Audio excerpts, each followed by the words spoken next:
What's up guys, Sean here, and today we're going to talk about Black Panther. You know, like it says in the title, and like the thumbnail indicated we would. Just roll the intro.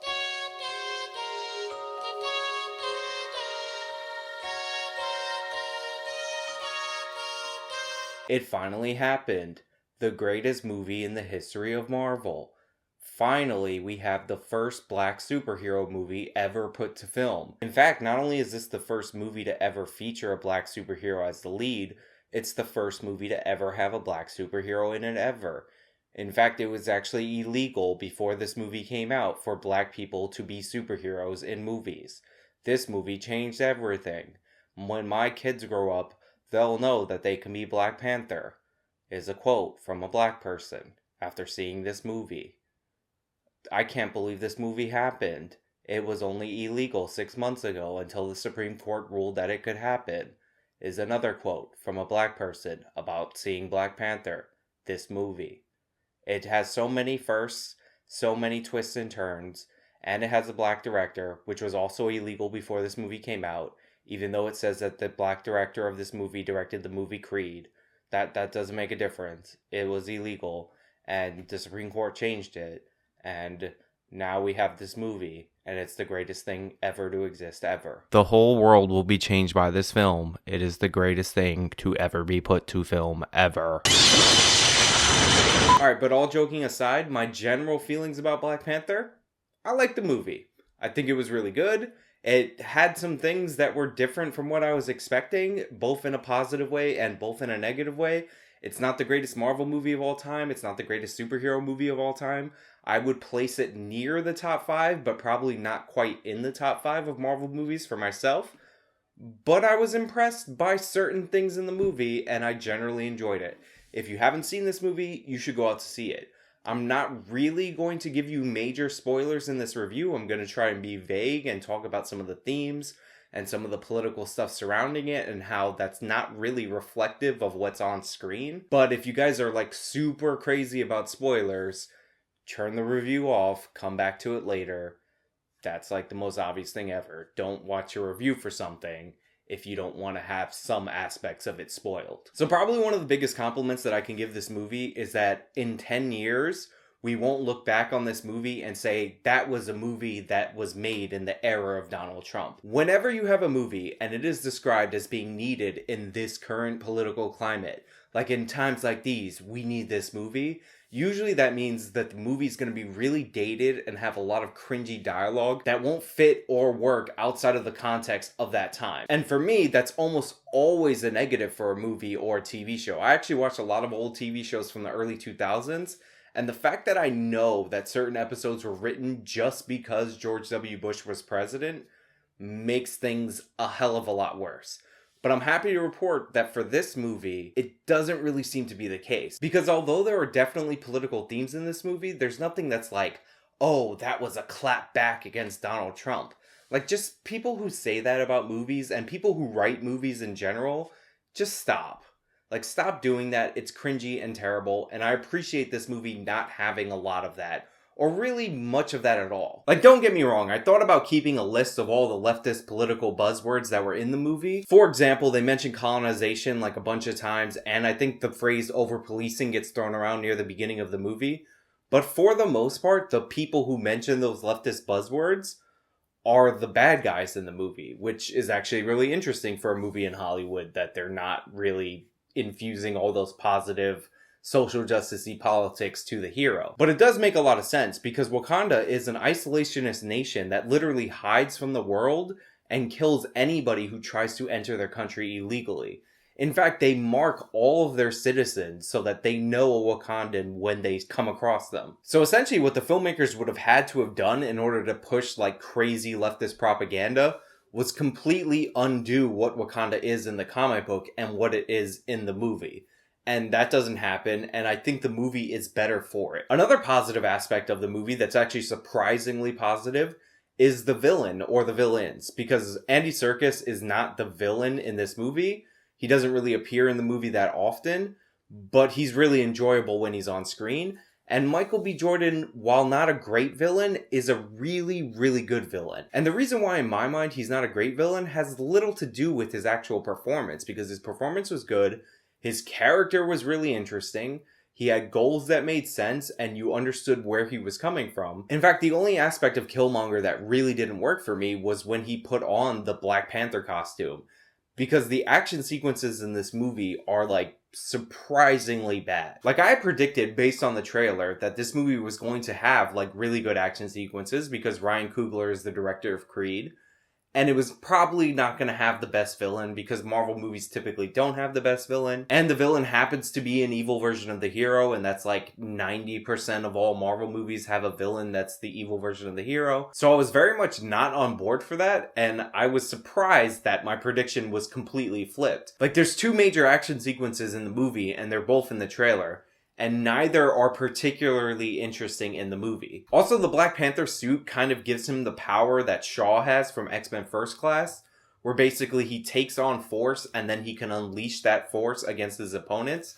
So he's basically invincible, and he's wearing an invincible bulletproof suit, and he's fighting a guy who's basically invincible because he's also wearing an invincible bulletproof suit that can do that kinetic thing. Now, I'm going to be perfectly honest, I'm not too familiar with Black Panther, so I'm not sure if that was like a poor decision on the director's part or the writer's part, or it just so happens that Black Panther and Killmonger have these weird suits that like necessitate poor action sequences between them, because they really couldn't hurt each other. And it wasn't very interesting for me to watch. Also, there's some bad CG and bad green screen, like, all over this movie, which is really surprising and unfortunate for a Marvel movie. I know it might sound like I'm nitpicking technical details, but, like, Marvel has had good special effects throughout, or at least up-to-date special effects throughout. I don't go back and watch them all the time, so some of them might not hold up in the modern era, but this movie really needed them to be on point. Like, you're building a world, you're trying to bring us into Wakanda and let us see how it works. And some of it just doesn't look up to par, and it's really unfortunate because the performances in this movie are spectacular. They're like among the best performances in any Marvel movie. And it seems kind of shitty that the technical details in this movie would be like almost overlooked. Honestly, I'm more upset about the action being shot poorly than the visual effects not looking up to snuff. But come on. Like, Marvel, you're better than this. I mean, are you saving all the CG for freaking Avengers Infinity War? Like, what the hell's going on? Alright, now that we got all that out of the way, let's talk about the things that I loved in this movie. Chadwick Boseman, along with basically the full cast, their performances were great. I heard rumors that he was overshadowed by Michael B. Jordan, and honestly, I feel like the dude held his own. He acted like a king, which I really appreciate. His character was taken a little more seriously than other Marvel characters. Like, he wasn't quippy or like snappy or anything like that. Like, he was a king, and he had like the burden of ruling this kingdom on his shoulders throughout the whole film. And when you portray a character like that, it's very difficult to thread the needle and make the audience care about that character. And I totally bought into it. I totally wanted Black Panther to succeed. Black Panther also had a sister in the movie. The actress's last name is Wright. I don't remember her first name, but she was like quippy, and she was more the comedy relief character. And, like, she designed all their technology, which doesn't seem like it should work in the movie because she was, like, a 16-year-old girl. But she was, like, a joy in the movie, and she was one of my favorite, like, surprisingly standout characters. I've seen a lot of interviews talking specifically about the female performances and the female characters in this movie. And honestly, most of that is, like, regressive hype. Like, Black Panther's love interest is, like, the most bland, forgettable character in this movie. And it's not like the actress does a bad job playing her. It's just that, like, her motivations aren't really explained clearly. Like, she wants to live out in the world, but, like, it's kind of rushed through, and then in the end of the movie, they're back together. Michonne from Walking Dead, she plays, like, the leader of his guard. Like, she's good. I don't think she's, like, great. I wasn't blown away by it, but she's, like, good as the character that she's supposed to be. And I thought that was totally cool. But the actual female Black Panther character that has a lot of hype around her performance that I think is 100% true is Black Panther's sister. Okay, finally, I want to talk about Michael B. Jordan. Michael B. Jordan's character was probably the closest that you can get to being a great comic book movie villain without actually getting there. And honestly, the only reason that he didn't actually get there has nothing to do with him or his performance, because Michael B. Jordan was really good in this movie. I wasn't too hyped on him leaving the theater, but like a few hours after I left the theater, I started to think about his character and I appreciated him so much more. And the reason that at first I wasn't really feeling his character is because I can't, doing these videos, escape that political hype that surrounds freaking movies. And he happens to be the character that says all the SJW buzzwords like colonization, and he's very obsessed with African culture. And I would describe him as, with the full air quotes, a woke black guy. Now at first that might sound really annoying, but there's actually a really interesting aspect to him being that person, or him at least talking like he's that person.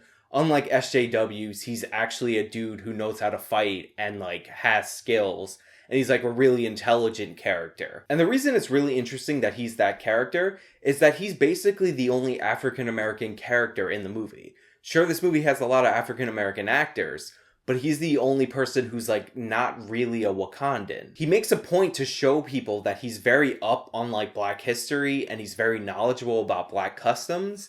And what's really interesting about him is when he actually shows up to Wakanda, you see that despite the fact that he loves and almost fetishizes Africa and African people, the first thing he does when he gets any amount of power in the movie is start destroying the customs of Wakanda. Also, every other Black person in the movie has an African accent that's meant to be like the Wakandan accent. It sounds like South African in my opinion, but I honestly don't know accents that well, so take that with a grain of salt. But Michael B. Jordan is like distinctly American sounding because Michael B. Jordan is an American actor and his character is American. And that works for a number of reasons. Killmonger, Michael B. Jordan's character, was raised in America. And although he may worship Africa like in his mind, and he may pay tribute to African customs and he wants to study African societies, he is a product of his environment like many of the characters raised in Wakanda. So despite him being the same racially and ethnically as native Wakandans, he's fundamentally different because he's an African American. And I thought that that aspect of his character and like that theme in the movie was incredibly complex for a freaking superhero movie. Like one of the reasons I praised Luke Cage when other people were attacking it as like SJW or thug propaganda, as one of the articles said it was, is because the fundamental difference between Luke Cage and the main villain of that series was that Luke Cage had a strong father figure and he has strong values. And the main villain in that series did not have a father. In fact, he was angry because he turned out to be Luke Cage's half-brother, and their father chose to stay with Luke Cage's family over his family. Also, Luke Cage wasn't fighting white supremacy or evil white people. He was dealing with actual problems within the Black community. Early on in the season, he was trying to point out that most people in the community are looking up to a criminal that harms the community, and he was trying to rally them around himself. And that's one of the things I appreciated most about the series Luke Cage, is that it was about Black characters.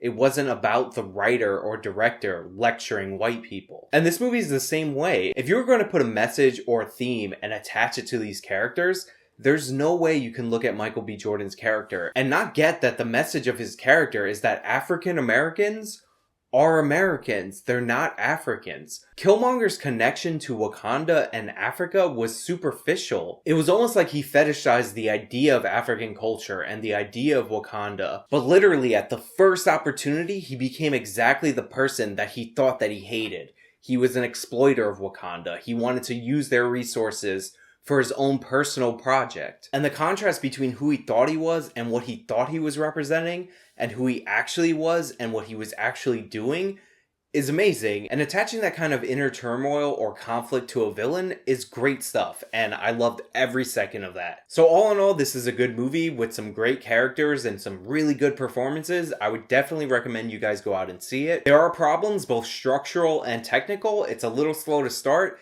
It drags a bit in the middle. And the third act action sequence is a sloppy Marvel third act action sequence. But other than that, you get a more serious hero as your lead. You get a very interesting and complex villain. And I definitely recommend this movie to anybody who enjoys Marvel movies or superhero movies in general. Anyway, that's all I really have for you guys today. Comment below if you guys have seen the movie and your thoughts on the movie. What did you think of my analysis? You know the whole thing. If you like this video, then please show me by leaving a like. You can support me on PayPal, Patreon, Maker Support. Nobody supports me on Maker Support. Don't support me on Maker Support. This has been me reviewing and explaining Black Panther with no spoilers.